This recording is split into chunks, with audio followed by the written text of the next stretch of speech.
عزیز دوستو السلام علیکم۔ آج ایک اور نئے ادبی موضوع کو لے کر آپ کی خدمت میں حاضر ہیں۔ آج ہم اردو کی مشہور ترقی پسند تحریک کے کرشن چندر کے افسانوں پر اثرات کے حوالے سے مختصر سا جائزہ آپ کے سامنے پیش کریں گے۔ دوستو ویڈیو کو یہیں پہ لائک کر دیں اور چینل کو سبسکرائب کر دیں۔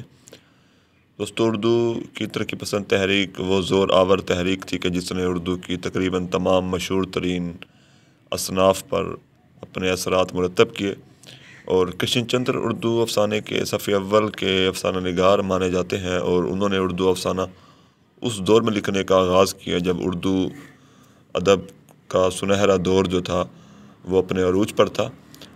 کرشن چندر کا بچپن کشمیر کی حسین وادیوں میں گزرا، اور اسی وجہ سے ان کے ابتدائی زمانوں کے اگر افسانوں کا جائزہ لیں تو اس میں خوبصورت پہاڑوں، جھیلوں، آبشاروں، حسین وادیوں کا حسن جو ہے ہمیں جھلکتا ہوا نظر آتا ہے۔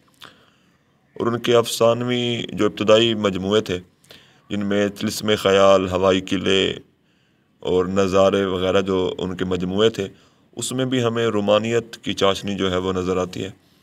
رومانوی تصورات واضح طور پر ہمیں ان کے افسانوں میں نظر آتے ہیں، مگر جب کرشن چندر نے حقیقی زندگی کا مطالعہ کیا اور ان حسین وادیوں سے اپنا قدم باہر نکالا، اور Maxim Gorky, Karl Marx, Lenin وغیرہ جیسے بڑے بڑے جو ہے وہ انقلابیوں کا اور فلسفیوں کا مطالعہ کیا، تو ان کے نظریات میں ہمیں یکسر تبدیلی نظر آتی ہے، اور وہ اس حیات و کائنات کے مسائل پر غور کرنے پر مجبور ہو جاتے ہیں۔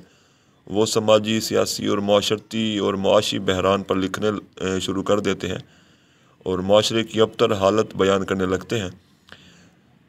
سامراجی طاقتوں کے خلاف وہ لکھتے ہیں اپنے افسانوں میں، اور مظلوموں کے حق میں وہ افسانے لکھنے لگتے ہیں۔ وہ حساس دل کے مالک تھے، اور سماجی ظلم اور ناانصافی کے خلاف جو ہے انہوں نے اپنے افسانوں میں آواز اٹھائی۔ کرشن چندر لینن کے زبردست حامی تھے، اور وہ روسی طرز کا انقلاب جو تھا وہ بھی ہندوستان میں دیکھنے کے وہ خواہاں تھے۔ ان کے ہاں ہمیں عوامی زندگی میں جو کرب ہیں، مسائل اور مشکلات ہیں وہ بھی نظر آتے ہیں۔ اس کے علاوہ غور و فکر، غم و غصہ بھی دکھائی دیتا ہے، کہیں کہیں احتجاج اور نفرت بھی ہمیں دھیمے اور کہیں پہ بلند انداز میں نظر آتی ہے۔ اگرچہ انہوں نے سجاد حیدر یلدرم، نیاز فتح پوری اور حجاب امتیاز علی کے رومانوی اسلوب کی پیروی کرنے کی کوشش کی ہے، مگر سماج میں فکر و احساس کے رویے کو بھی انہوں نے اپنے افسانوں میں فروغ دیا ہے۔ انہوں نے 1944 میں انجمن ترقی پسند مصنفین کے ایک اجلاس میں خطاب کرتے ہوئے کہا تھا، اب وقت آ گیا ہے کہ ادیب کھلم کھلا اشتراکیت کا پروپیگنڈا شروع کر دیں۔ یعنی ہم کہہ سکتے ہیں کہ اشتراکیت سے اس وابستگی کے باعث ہی کرشن چندر کا ادبی اور جو سماجی نظریہ ہے وہ بھی ہمارے سامنے واضح ہوتا ہے، اور یوں وہ آہستہ آہستہ انقلابی رومانیت کی طرف سفر کرنے لگتے ہیں۔ اشتراکی نظام کے حق میں وہ کوشش کرتے ہیں، ظالم طاقتوں کو تباہ کرنے، ان کے خلاف احتجاج کرنے اور سماج کی اثر نو تشکیل کرنے کا جذبہ جو ہے وہ ان کے ہاں ہمیں شدت سے محسوس ہوتا ہے۔ وہ ایک ایسا ہندوستان دیکھنے کی خواہش رکھتے تھے جہاں پہ نظام جو ہے وہ عام مزدوروں، محنت کشوں کے ہاتھوں میں ہو، جہاں عام ہندوستانیوں کو ترقی اور آزادی کے یکساں مواقع جو ہیں وہ میسر ہوں۔ اور اسی وجہ سے ہم دیکھتے ہیں کہ ان کے افسانے جو ہیں وہ انسان دوستی، آزادی اور انسانی مساوات کے پیامبر ہیں۔ دوسری طرف وہ سرمایہ کاروں اور ظالموں، جاگیرداروں کے خلاف سزائے احتجاج بھی بلند کرتے ہیں۔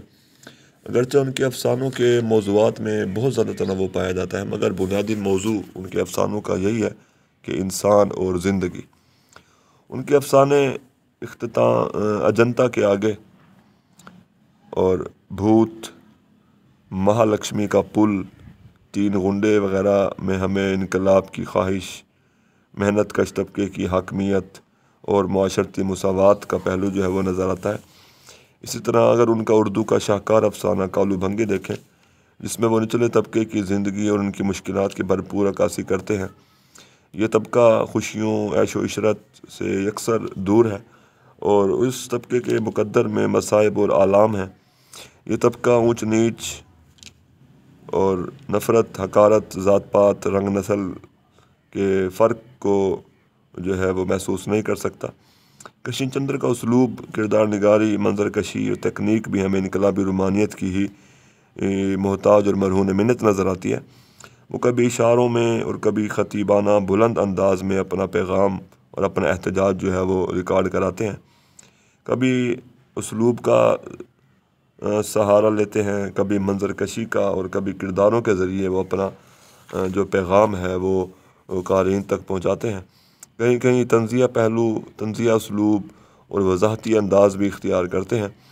اگرچہ کرشن چندر نے ظلم، استحصال، معاشی اور سماجی ناہمواری کے خلاف اور انقلاب کے حق میں افسانوں میں لکھا ہے، مگر ان کا یہ کمال ہے کہ انہوں نے کبھی بھی افسانے کے فن کو نظر انداز نہیں کیا، اور اسی وجہ سے اگر ہم دیکھیں تو ان کے افسانے جو ہیں وہ فنی لحاظ سے بھی پختگی کے حامل ہیں، اور ان کے افسانوں میں ہمیں واضح طور پہ ادب برائے زندگی کا نظریہ جو ہے وہ سانس لیتا ہوا محسوس ہوتا ہے۔ شکریہ۔